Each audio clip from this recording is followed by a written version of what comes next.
لا حول ولا قوة إلا بالله العلي العظيم.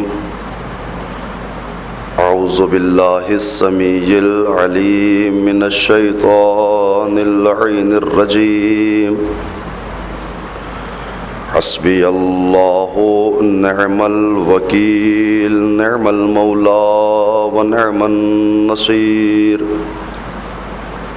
بسم الله الرحمن الرحيم. الحمد لله الذي جعلنا من أمته الذي فاز رتبته إلى قاب قوسين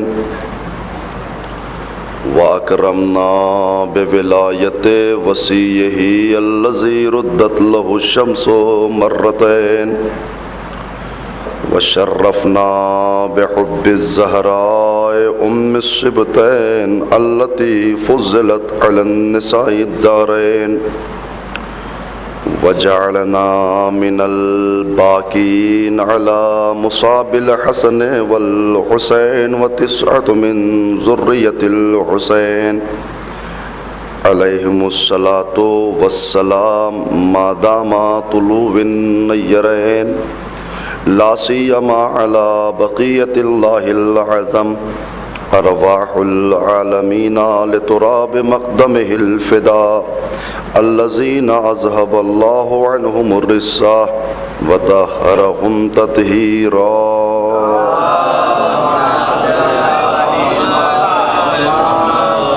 ولعنة دائمة باقية متوالية متكاثرة على أعدائهم وقاتلهم وغاصبي حقوقهم أجمعين من الآن إلى قيام يوم الدين. آمين يا رب العالمين. أما بعد فقد قال إمامنا الباقر عليه السلام إنما شيعة علي هم المتبازلون في ولايتنا والمتحابون في المودتنا والمتزاورون في شيعتنا لأحياء أمرنا. صلوات پڑھیں پر محمد وعلیہ.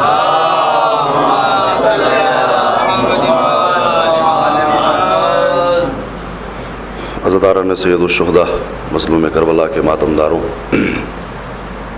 محرم کی 7ویں تاریخ روزہ گزشتے کی طرح یہ دن بھی دھیرے دھیرے ہمارے سامنے سے گزرتا جا رہا ہے. اتنی جلدی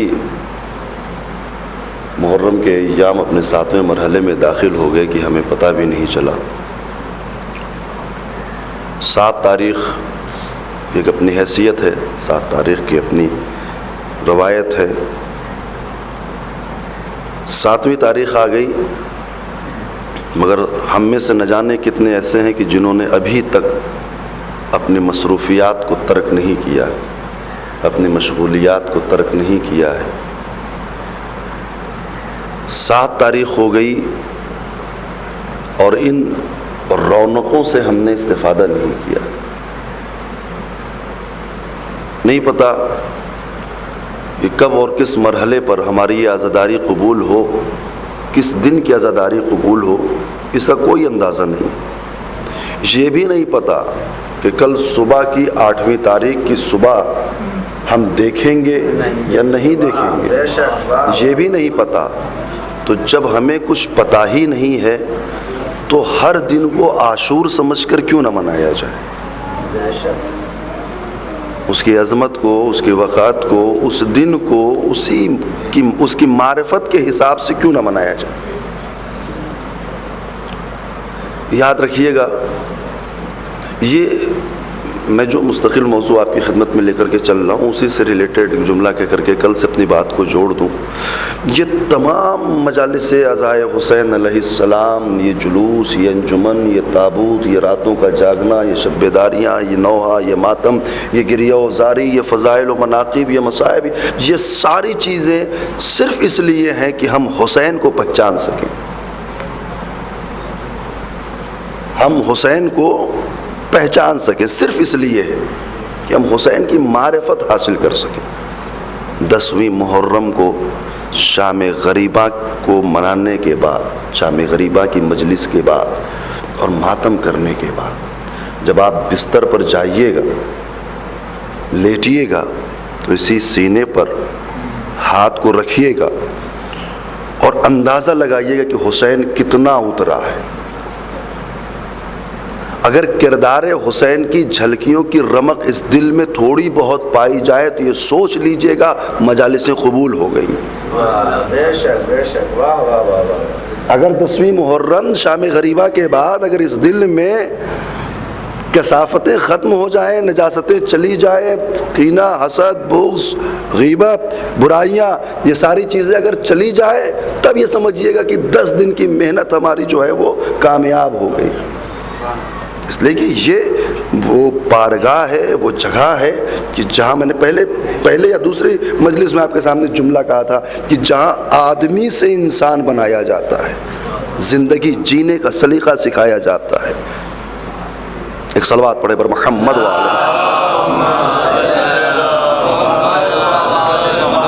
یہ وہ مرحلہ. بہرحال میں کل کی گفتگو سے متصل ہو جاؤں چونکہ وقت بھی محدود ہے اور مجھے اپنی بات کو بھی مکمل کرنا ہے. 7 صفتیں میں نے آپ کے سامنے بیان کی ہیں. ابھی پہلی صفت کے مرحلے میں ہے کہ 7ویں محرم آ گئی. چونکہ ظاہر سی بات ہے کہ ایک گھنٹے یا سوا گھنٹے کا جو موضوع ہے اس کو سمیٹ کر کے میں نے جو ہے وہ 30 منٹ اور 35 منٹ میں صرف اس لیے رکھا کہ اس دورے کی مجالس کا سسٹم جو ہے وہ خراب نہ ہونے پائے. میری اپنی طرف سے کوتاہی نہ ہو. آپ تاخیر سے آیا تو چلتا ہے. ایک صلوات پڑھے اور محمد. کل میں جس مقام پہ آپ کو لے کر کے آیا تھا، بغیر کسی تمہید کے وہاں سے شروع کروں. آپ کے سامنے بیان کیا میں نے کہ انسان جو ہے وہ اپنے آپ پر قابو کرے، ٹھیک ہے. اور جو ہمارے یہاں جو سلیقہ، جو معاشرے سے ایک صفت جو غائب ہوتی جا رہی ہے، وہ ہے معافی مانگنے کا طریقہ، معافی مانگنے کا جذبہ. آگے بڑھ کر کے کسی کو ٹھیس پہنچانے کے بعد ہماری ہمت نہیں ہوتی کہ ہم اس سے جو ہے وہ معافی مانگ لیں. یہی یہاں تک کل آپ کو لے کر کے آیا تھا کہ ہم معافی نہیں مانگتے. نتیجہ کیا ہوتا ہے؟ نتیجہ یہ ہوتا ہے کہ دل میں کینہ، وہ کینہ بڑھتا جاتا ہے، پھر وہ کینہ نسلوں میں منتقل ہوتا ہے. اور یہ ایک ہلکی سی بات کہ اسے میں لمحوں میں ختم کر سکتا تھا، صرف اپنی غرور کو مجھے کچلنا تھا، اپنی انانیت کو جھکانا تھا، اپنے بڑپن کو زمین پر لانا تھا اور آگے بڑھ کر کے اس سے معافی مانگنا تھا جس کے حق میں نے گستاخی کی تھی. اگر ایک لمحے کے لیے میں نے اپنی زبان کو زحمت دے دی ہوتی تو یہ جو کینہ نسلوں میں چلا آ رہا ہے وہی ختم ہو جاتا. یہ جو دشمنی نسلوں میں چلی آ رہی ہے وہی ختم ہو جاتی. میں نے آپ کے سامنے مثال پیش کی بلال حبشی کی، ابو ذر غفاری کی، کہ کس طریقے سے ابو ذر نے بلال سے معافی مانگی ہے. اور جب بلال نے اٹھا کر کے ابو ذر کو اپنے سینے سے لگایا تب جا کر کے یہ کاروان اسلام آگے بڑھا ہے. ورنہ اگر اصحاب پیغمبر کینے کی زد میں آ جاتے، اور وہ اصحاب پیغمبر جو خاص ہیں، جو نبی کی بزم میں بیٹھنے والے ہیں، جن کی پوری زندگی میں کردار نبی کی جھلکیاں ملتی ہیں، اگر وہ کینے کی زد میں آ جاتے تو نہ پھر یہ اسلام یہاں تک آتا، نہ پیغام اسلام یہاں تک آتا. اسی غرور کی وجہ سے کہ جو ہمیں روک رہا ہے کہ آپ معافی نہیں مانگ سکتے، اس کا سب سے بڑا اثر جانتے ہیں کیا ہوتا ہے؟ جب ہم معافی نہیں مانگ رہے ہیں، جب ہم کسی کو اہمیت نہیں دے رہے ہیں، جب ہم کسی کا احترام نہیں کر رہے ہیں، تو ہمارے گھر کا بچہ کسی کا احترام کیا کرے گا؟ بچہ باپ سے ہی تو سیکھتا ہے، والدین سے ہی تو سیکھتا ہے. جب وہ اپنے باپ کو ایک الگ انداز میں دیکھتا ہے کہ میرا باپ وہ ہے جو کسی کے سامنے جھکتا نہیں ہے، کسی سے معافی نہیں مانگتا، سب وہ اپنے آپ کو حاکم تصور کرتا ہے، سب کو رعایا تصور کرتا ہے، تو بیٹے کے اندر بھی وہی خصلتیں ابھر کے آتی ہیں. جیسا باپ ویسے ہی بیٹا، باپ ہی کی تو نقش قدم پر چلے گا نا. نتیجہ کیا ہوگا؟ نتیجہ یہ ہوگا کہ وہ بچہ جب اپنے گھر کی اس تربیت کو لے کر کے باہر نکلے گا تو نہ اپنے چچا کا احترام کرے گا، نہ اپنے بڑے باپ کا احترام کرے گا، نہ اپنے دادا کا احترام کرے گا، نہ اپنے ہمسایوں کا احترام کرے گا. رشتوں کے مراتب کے لحاظ اس کے ذہن میں کچھ نہیں رہے گا. کیوں؟ اس لیے کہ ہم نے اپنے غرور کے اندر اس کی پرورش کی ہے. ہم نے اس کی پرورش اپنے غرور کی بنیاد پر کی ہے. اور یہ ہوتا ہے. بہت زیادہ اپنے بچوں کو ریزرو رکھیے تو رشتوں کو بھول جاتا ہے, تو اسے پہچانوانا پڑتا ہے بڑے ہونے کے بعد.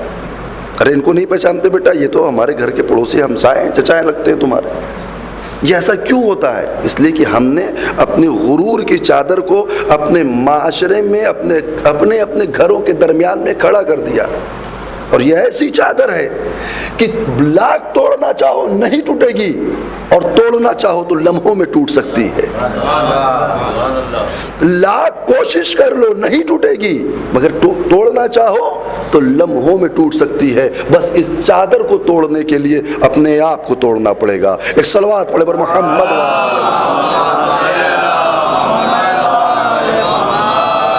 اسی بے تربیتی کا نتیجہ یہ ہوتا ہے کہ گاؤں میں بزرگوں کا احترام ختم ہو جاتا ہے.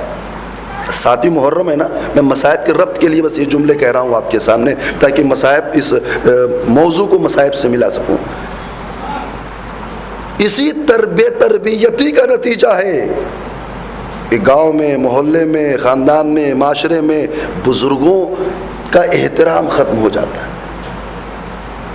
میں صرف یہاں نہیں, یہ نہ سوچے گا میں یہاں مجلس یہ پڑھ رہا ہوں. اس سیزن میں ماہ مبارک رمضان کے بعد میں جہاں جہاں مجلسیں پڑھنے گیا ہوں, جہاں پر بھی اس بات کو میں نے ضرور رکھا, کیونکہ ہمارے معاشرے کی خرابیوں میں سے خرابی یہ کہ ہمارے گھر کا بچہ وہ اپنے بزرگوں کا احترام نہیں کرتا. کبھی آپ نے دیکھا ہوگا, ضرور مشاہدہ کیا ہوگا کہ اگر کوئی بزرگ کسی گاؤں میں کسی چیز سے چڑھتا ہے تو گاؤں کے کچھ منچلے لڑکے اس کو اسی لفظ کو استعمال کر کے چڑھاتے ہیں تاکہ وہ جھلائے, وہ بے قابو ہو, وہ زبان سے اول فول بکے اور یہ مزہ لے. توجہ کر رہے ہیں نا؟ یہ ہوتا ہے نا, یہاں نہیں ہوتا ہوگا, کہیں نہ کہیں مشاہدہ ضرور کیا ہوگا. میرا تجربہ ہے, میں نے دیکھا ہے, جو چیز دیکھی ہے وہ پڑھ رہا ہوں آپ کے سامنے, تاکہ وہ جھلائے, وہ اول فول بکے اور یہ مزہ لے. اور کوئی پوچھ لے کہ میاں یہ کیا کر رہے ہو, تو کہیں گے نہیں بس کچھ ایسے ہی تھوڑا سا مزے کے لیے چھیڑ دیا ذرا سا. یہ ذرا سا مزے کے لیے نہیں ہے, اصل میں یہ تربیت کا پتہ دیتا ہے. والدین نے تربیت کیسے کی ہے. اگر کوئی دور سے آ جائے دیکھ لے تو یہ تھوڑی پوچھے گا کون لڑکا ہے, وہ یہ پوچھتا ہے کس کا لڑکا ہے. لڑکے کی حرکتیں اس کے دامن کردار کو داغدار نہیں کر رہی ہیں, ماں باپ کے دامن کردار کو داغدار کر رہی ہیں. ماں کی تربیت پر سوال اٹھ رہا ہے کس کا لڑکا ہے. یعنی تربیت نہیں سکھایا, سلیقہ نہیں سکھایا, یہ ساری باتیں نہیں سکھائی. کیوں نہیں سکھائی؟ اب یہ مورد الزام ٹھہر رہا ہے. لہذا ضرورت اس بات کی ہے کہ جیسے ہی گھر کا بچہ اگر ان حرکتوں میں ملوث ہو تو وہیں پر اسے روک دیا جائے.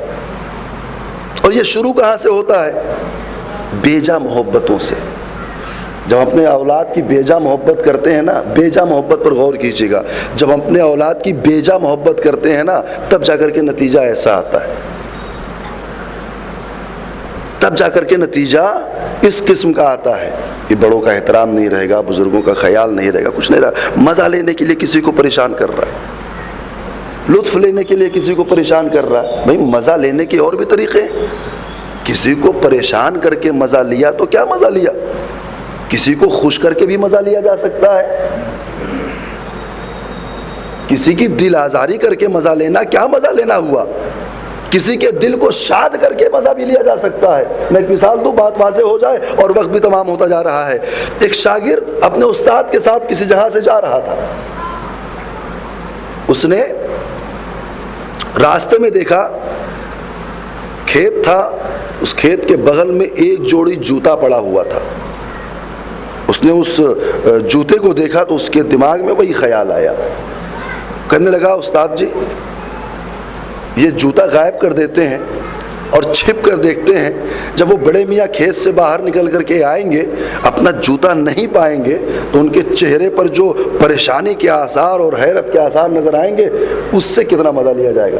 استاد بھی جہان دیدہ, استاد بھی تجربے کار, استاد بھی پڑھا لکھا سمجھدار, وہ جان گیا کہ یہ فکر کہیں اور سے آئی ہے, یہ ہمارے معاشرے کی فکر نہیں ہے, یہ ہمارے سماج کی فکر نہیں ہے, لیکن آ گئی ہے تو سنبھالنا بھی تو ہمیں ہی ہے نا, سدھارنا تو ہمیں بھی ہے نا. تو اس نے کہا یہی موقع ہے جب اس کی تربیت کی جائے, اس لیے کہ جب لوہا گرم ہو اسی وقت ہتھوڑے کو مارا جائے, تبھی تو جو ہے وہ مقصد تک انسان پہنچ سکتا ہے. آپ لوہے سے کوئی چیز بنانا چاہیں تو جب وہ گرم رہے گا تبھی اس پر ماریں گے تو آپ کے من کے مطابق وہ شیپ لیتا چلا جائے گا, جو چیز بنانا چاہیں گے وہ بنتا چلا جائے گا. لیکن اگر لوہا ٹھنڈا ہو گیا, آپ ہتھوڑے پہ ہتھوڑا مارتے رہیے, وہ ٹوٹ تو جائے گا مگر آپ جیسا چاہتے ہیں ویسا نہیں بنے گا.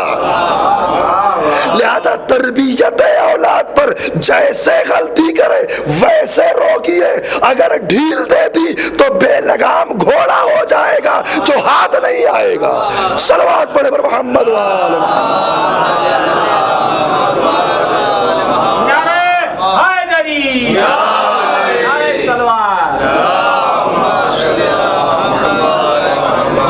اسی لمحے پر ایٹ دا ٹائم, اسی وقت آپ کو ضرورت ہے کہ جیسے ہی غلطی دکھائی پڑے بیجا محبت میں نہ پڑیے گا. نہیں, آپ بچے کی تربیت نہیں کر رہے ہیں, آپ بچوں کو ادب نہیں سکھا رہے ہیں, چونکہ یہ بچہ فرد واحد آپ کو سمجھ میں آ رہا ہے, لیکن اسی بچے سے کل گھر بنے گا, گھر سے خاندان بنے گا, خاندان سے معاشرہ بنے گا, معاشرے سے قوم بنے گی. یعنی اگر تربیت میں بچے کی ذرا سی بھی ڈھیل کر دی, یاد رکھیے گا ایک قوم بے تربیت ہو کر نکلے گی, ایک قوم بے تربیت ہو کر نکلے گی. استاد نے دیکھا اس کا تو ذہن ہی بدلا ہوا ہے, اس کا تو طریقہ ہی بدلا ہوا ہے. اس نے کہا اچھا سنو, تمہیں مزہ لینا ہے نا؟ جی استاد مزہ لینا. کہا تو پھر پریشان کر کے مزہ لینا کیا ہوا, آؤ ان کو خوش کر کے مزہ لیتے ہیں.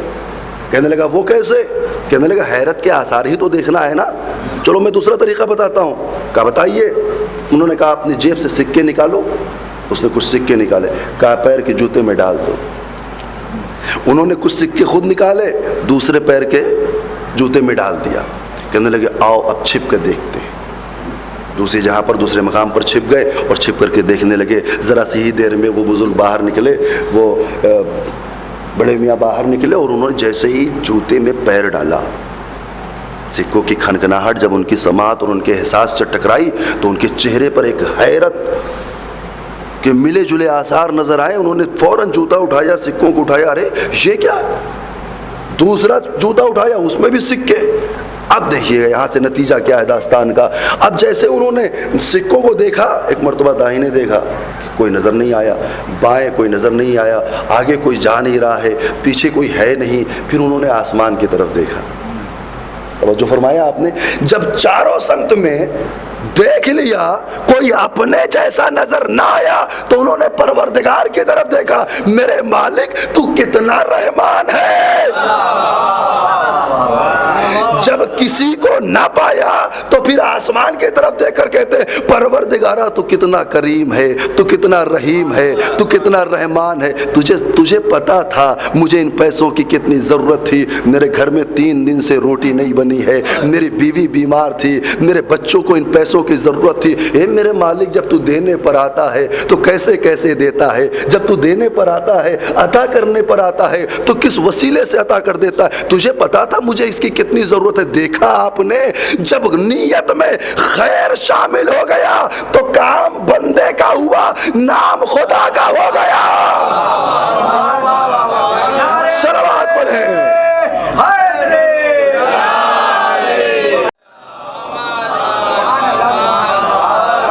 جب نیت میں خیر خیر شامل ہو گیا تو یہ کام تو بندہ کر رہا ہے مگر نام خدا کا ہو رہا ہے، مگر نام اس پروردگار کا ہو رہا ہے۔ اب توجہ کیجئے آپ قرآن مجید کی اس آیت پر کہ جس آیت کو فقط ذات رسول کا مصداق بنایا گیا، نہیں، مصداق متعدد ہیں، صرف انطباق کی ضرورت ہے۔ تطبیق کہاں ہو سکتی ہے قرآن مجید کی آیتوں کی؟ وما رمیتا اذ رمیتا، اے میرے رسول آپ نے کنکریاں نہیں ماری ہیں بلکہ یہ خدا نے ماری ہیں۔ کیوں؟ اس لیے کہ رسول کے ہر کام میں نیت خیر کی ہوتی تھی، نسبت اللہ کی ہوتی تھی، لہٰذا اب جو عمل ہو رہا ہے وہ خدا سے منسوب ہو رہا ہے۔ آپ بھی، آپ کا جو بھی عمل ہے اگر نیت خیر کی ہو، عمل نسبت پا جائے خدا سے، تو ہاتھ تو آپ کا رہے گا مگر کام خدا کا ہوگا، عمل تو آپ کا رہے گا مگر نام خدا کا ہوگا۔ ایک صلوات پڑھے پر محمد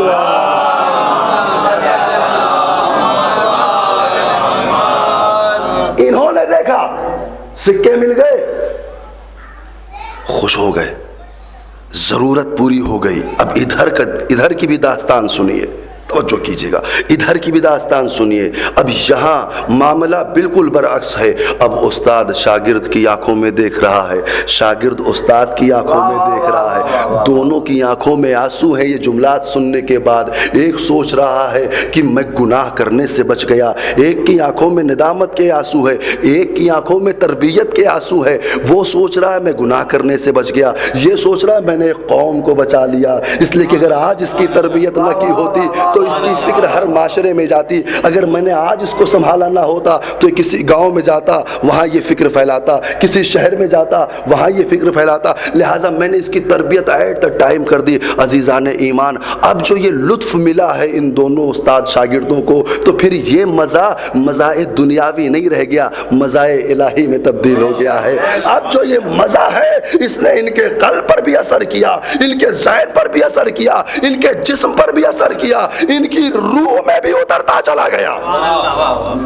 یہ وہ مزہ ہے کہ جو ان کی روح میں شامل ہو گیا۔ اب پتہ چلا مزہ لینے کے طریقے، اگر فکر بدل جائے تو نوعیت بدل جاتی ہے۔ مزہ لیا جا سکتا ہے، آپ اپنے گھر کے اور اپنے محلے کے بزرگوں سے مزہ ہی تو لینا چاہتے ہیں نا، تو پھر وہ پریشان کر کے مزہ لینا کیسا ہوا؟ آپ کو مزہ لینا ہے تو کسی کو پانی پلا کر کے مزہ لو، آپ کو مزہ لینا ہے تو کسی تھکے ہوئے کی مدد کر کے مزہ لو، اگر آپ کو مزہ لینا ہے تو کسی بیمار کی عیادت کر کے مزہ لو، اگر آپ کو مزہ لینا ہے تو کسی کا کوئی کام کر کے مزہ لو، اگر آپ کو مزہ لینا ہے تو کار خیر کر کے مزہ لو۔ اگر اس طریقے سے مزہ لیجئے گا تو اس مزے میں جو مزہ ملے گا روز جزا یہی مزہ کام آئے گی۔ صلوات پڑھے بر محمد و آل محمد۔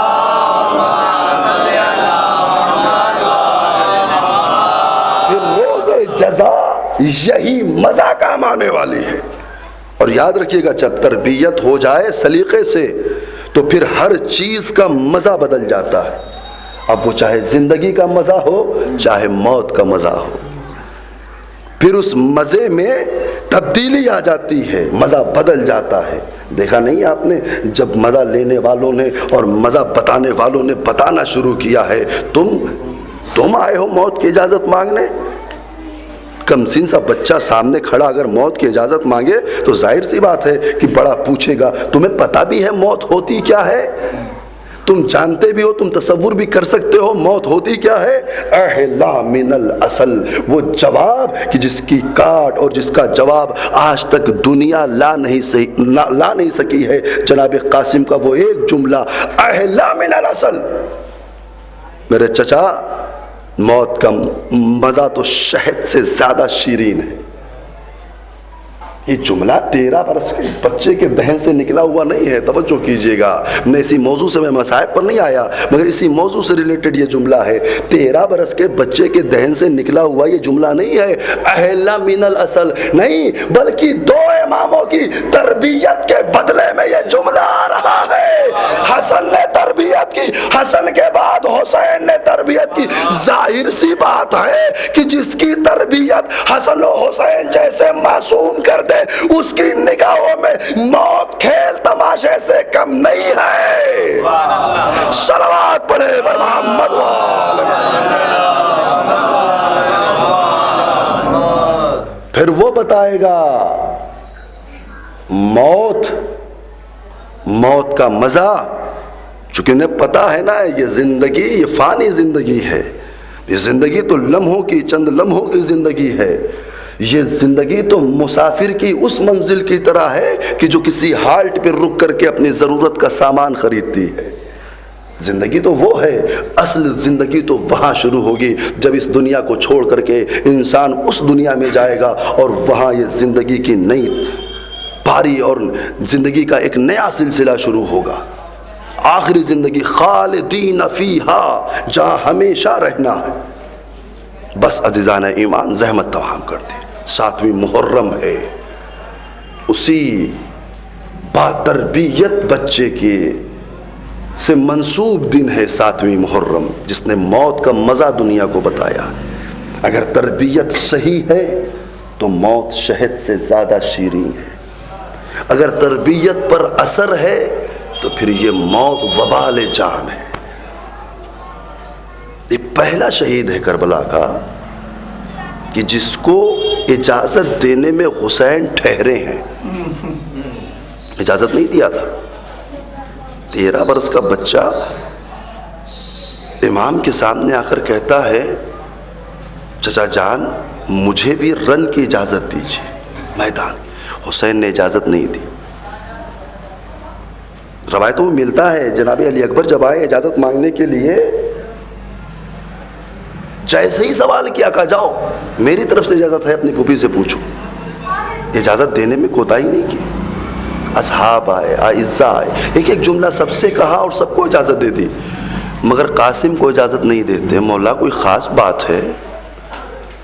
ایک تو یتیم ہے، یتیم حسن ہے، ایک تو اس نے اپنے بچپنے میں اپنی کم عمری میں اپنے باپ کے 72 ٹکڑوں کو ایک تشت میں دیکھا ہے، اپنے باپ کو تڑپتے ہوئے دیکھا ہے۔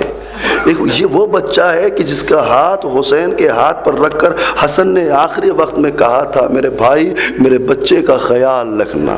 یہی قاسم ہی تو ہے کہ جسے دیکھ کر حسین کو حسن کا چہرہ یاد آتا تھا، کیسے بھیا کی نشانی آنکھوں کے سامنے سے چلی جائے اور حسین یہ گوارا کر لے کہ قاسم کو اپنے ہاتھوں سے اٹھا کر کے اس حالت میں کہ جب جسم میں ان کی روح نہ ہو خیمے گاہ میں لے کر کے آئے۔ حسین کو برداشت نہیں، اجازت نہیں دے رہے۔ اس اجازت کو حاصل کرنے کے لیے قاسم نے کیا کیا نہ کیا۔ وہ بچہ جب کسی چیز کو مانگتا ہے نا اپنے بڑوں سے اور نہیں ملتا تو فطرت ہوتی ہے بچوں کی کہ پھر وہ اس آدمی کا طواف کرنے لگتا ہے، جب تک مقصد تک پہنچ نہ جائے وہ طواف کرنا نہیں چھوڑتا۔ کبھی اس طرف سے دامن پکڑے گا، کبھی ادھر سے دامن پکڑے گا، کبھی بغل میں کھڑا ہو جائے گا، کبھی چہرے پر ہاتھ لگائے گا، کبھی پیروں پر ہاتھ لگائے گا، کبھی ہاتھوں کو بوسہ دے گا کہ دے دیجئے دے دیجئے دے دیجئے۔ بے عین روایت کے جملے قاسم کا یہی حال تھا۔ موت کی اجازت کے لیے کبھی چچا کا ہاتھ چومتے تھے، کبھی پیروں پر ہاتھ رکھ دیتے تھے، اے چچا ارے قاسم کو بھی اجازت دے دیجیے۔ جزاکم ربکم خیر الجزا، سخت ترین مرحلہ حسین کے سامنے ہے۔ جناب قاسم کو جب امام حسین نے اس عالم میں دیکھا تو قاسم کو بڑھ کر گلے سے لگایا، میرے لال تو نے حسین کو مجبور کر دیا ہے۔ جیسے ہی قاسم اپنے چچا کے سینے سے لگے، کربلا کی تپتی ہوئی گرمی اور 3 دن کی پیاس میں قاسم کو سکون کا احساس ہوا ہے۔ امام وقت کے سینے سے لگے ہیں اور جیسے ہی لگے دونوں نے رونا شروع کیا۔ یہ روایت کے جملے ہیں، کہیں کسی اور صحابی کے لیے، اعزہ کے لیے، اولاد میں سے کسی کے لیے یہ جملہ نہیں ملا، بس صرف قاسم کے لیے جملہ ملا، اتنا روئے فغشی علیہما، دونوں کے دونوں بے ہوش ہو گئے۔ اللہ چچا کو اپنے بھتیجے سے کتنی محبت ہے۔ حسین سب کے جنازے پر گئے، سب کو رخصت بھی کیا، مگر جب قاسم جا رہے ہیں تو ارے حسین کا دل ٹوٹا جا رہا ہے۔ جس بچے کی پرورش کی ذمہ داری آج نہیں ہاتھوں سے حسین اسے میدان کارزار میں بھیج رہے۔